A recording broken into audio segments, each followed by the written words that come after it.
Good morning everyone. At ayan, ilang days na ring maulan dito sa Hong Kong. At hindi na naman matanaw ang building sa bundok. So ayan guys, napakadilim ng paligid. At yung mga construction worker dyan sa likuran, ayan, tuloy ang kanilang trabaho. Kahit madilim ang paligid. So ayan sila, tuloy-tuloy ang kanilang construction kahit madilim ang paligid at nagbabantang malakas na ulan guys.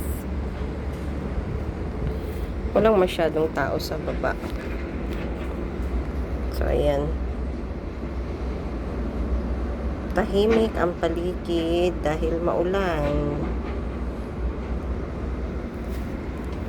So, eto ngayon. Maulan. May swimming class kami mamaya, ang mga bata. So, alis kami before lunch. So, ayan ngayon ang paligid. Meron yatang bagyo, kaya ganito ang panahon. Almost 4 days nang maulan. Since Tuesday. So, ayan guys, tingnan tubig. Ayan, doon sa paligid. Ayan, oh, ang lakas ng buhos ng ulan. At ayan, umulan na nga, guys. Yung lakas ng ulan. Kalakas ng ulan, guys. Malakas na nga. Bumuhos na. Nafe-feel na ang malakas na ulan. So, ayan, malakas na nga ang ulan. Bumuhos na ang malakas na ulan. Madilim ang paliga. Nag-iingay na yung mga construction workers. So, ayan.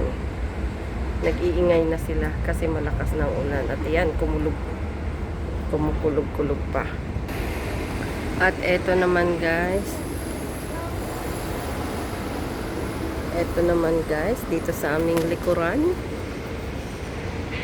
Ayun ang bundok, madilim. Pero natatanaw pa ang ocean paano. Ayan, no? Natatanaw pa ang mga rides. Medyo okay pa dito sa kabilang side. Ayan. Ito ang likod ng aming bahay. Ayan ang baba.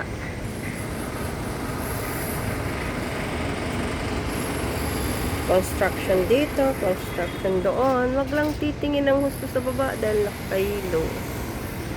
So, ayan. Keep safe everyone. Thank you for watching.